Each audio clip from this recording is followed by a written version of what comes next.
सुखानंतर काय येणार आहे? आणि दुःखानंतर, श्रीमंतीनंतर, गरिबीनंतर. तर हे सगळे भोग भोगायचे असतात आपल्या आयुष्यात. तर मला असं वाटतं कर्माचा सिद्धांत आहे. संघर्ष करा, माफ करा, माफी मागा, फ्लेक्झिबल राहा.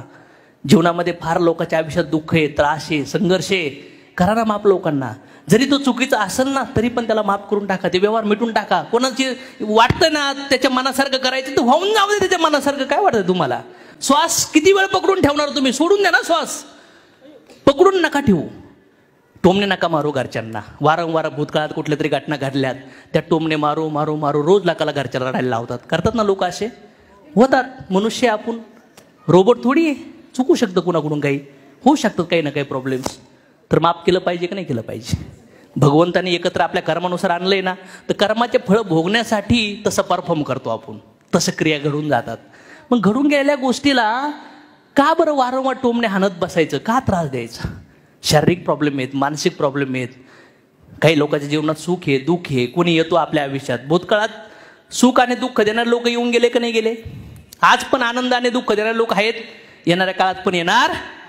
तर ते आईवडिलाला ॲक्सेप्ट करा. जसे आहेत तसे ॲक्सेप्ट करा. दर्शन घ्या त्यांचं. पुन्हा चान्स भेटत नाही त्यांना. मिठी मारा, डोळे पुसा. बघा ते रडतील.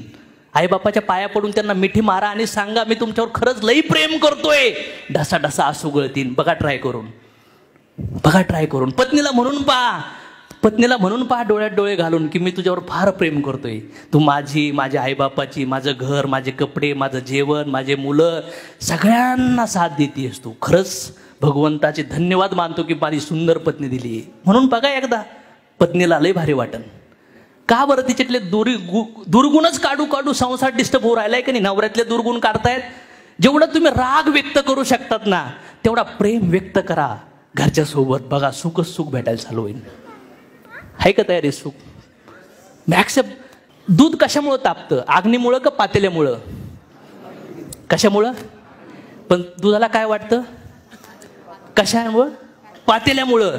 मग दुधाला वाटतं मी पातेल्यामुळं गरम होतोय. पण खरं दूध तापतं कशामुळं? अग्नीमुळं. हे दुधाला सांगावं लागन की पातेलं गरम झालंय ना, पातेल्याला त्रास नको देऊ, त्याला शिव्या नको देऊ. तो चुकीचा नाहीये. खाली जी कर्माची अग्नी आहे ना ते कर्म या पातेल्यात तुला चटके देऊ राहिले. समज माया? Accept your parents, accept your wife, accept your sons, childs, accept your upline, accept your downline, accept your beauty, accept your body. No matter. सगळ्याला सेमच ब्युटी भेटेल. भेटेल का? सेम रिलेशन भेटतील ना? भेटतील का? No matter. जगा. मरण्याच्या आधी कधी एकजेट व्हावं लागेल या जगातून काही माहीत आहे का? रोज असं संध्याकाळी झोपा की सगळे व्यवहार कंप्लीट झाले पाहिजेत. SMS टाकू टाकू स्वारी झाला. चुका तेव्हा माफ करू किंवा नाही करू, चला आपण आपलं कर्तव्य पार पाडलं पाहिजे. Yes or no? बघा, सहन करा. झुका लोकांसोबत. तुकाराम महाराज म्हणतात बरं झालं देवा की माझी गाढवावरून दिंड काढली. काय म्हणतात? बरं झालं देवा की माझं सावकारकीच्या वह्या पाण्यात बुडून टाकल्यात. समजले का? बरं झालं देवा म्हणजे जे पण दुःख होतं ना ते भल्यासाठी होतंय. ते ट्रान्झॅक्शन कंप्लीट नाही झालं तर ते तुमच्या पाठीमागे व्याजाने पळेल का नाही पळेल? एक मुलगा मुलगी लग्नानंतर डिवोर्स केस त्यांची लांबत गेली तर दोघं पण अटकतात त्या बंधनात. दोघाला पण लग्न करता येत नाही. Yes or no? मग या जगात एक्झाम्पलसाठी जर विचार केला तर असे भरपूर अधुरे ट्रान्झॅक्शन आहेत. एकमेकाला ताणू ताणू ताणू ताणू ताणू कोर्ट कचेरी पोलीस स्टेशनला लोक हेडे घालतात, हाणामाऱ्या करतात, शारीरिक ताकद दाखवतात. काय होणार आहे नाही? आज माझ्या ताकद आहे, मी सांगल मी असा आहे तसा आहे. पण एक कमजोर माणूस सुद्धा आत विचार करतो का नाही जेव्हा माझी वेळ येईल तेव्हा तुला दाखवणार. जरी मी नाही दाखवलं तर ज्या दिवशी तुझं वाईट होईल त्या दिवशी मी दारू पिऊन नाचणार की बरं झालं बदला घेतला. Yes or no? काही लोक असे बोट मोडतात, हा अशी बरी झाली बरी झाली. Yes or no?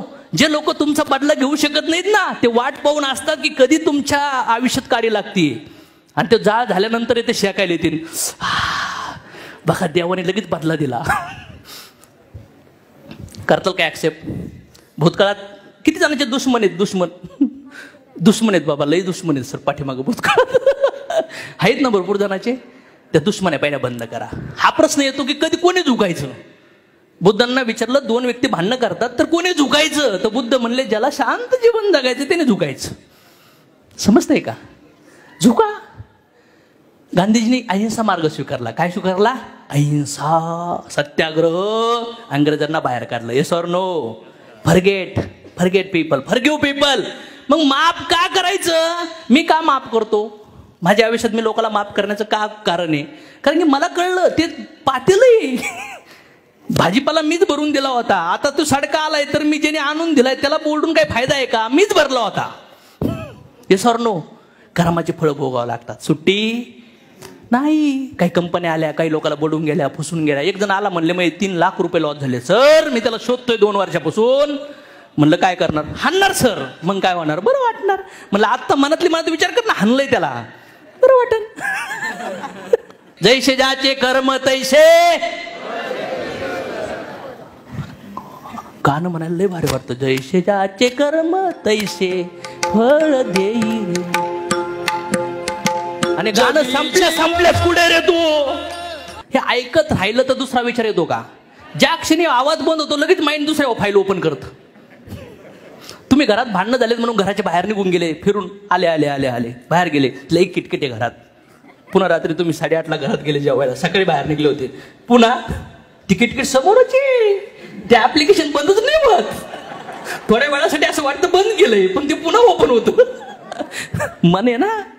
जेव्हा म्हणून मागितलं तर असोसिएशन, म्हणून कीर्तन, सवय लावा चांगल्या वातावरणाची, मग तुम्ही मनाने स्टेबल होणार. अरे तुम्ही शोधायला जाताना तेव्हा एवढं भेटन, पण जेव्हा तुमचं पुण्यकर्म तुम्हाला द्यायला जाईल ना, खजाना भेटतो, खजाना. समज माया. करा मेहनत, विचार करू नका कसं भेटेल काय भेटेल. 2-2, 3-3 वर्षाची कमाई आहे ना, करून देणारा लीडर येणार आहे, तुमच्या टीम मध्ये सामील होणार आहेत. समज माया. तुमची 1 वर्षाची मेहनत आणि एक लीडर मोठ्या टीमा घेऊन तुमच्या जॉईंट मध्ये होणार. कर्म तर करा, मग बघा या वड्यामध्ये आपण कार्यक्रम करू शकतो. आहे का तयारी? रेडी?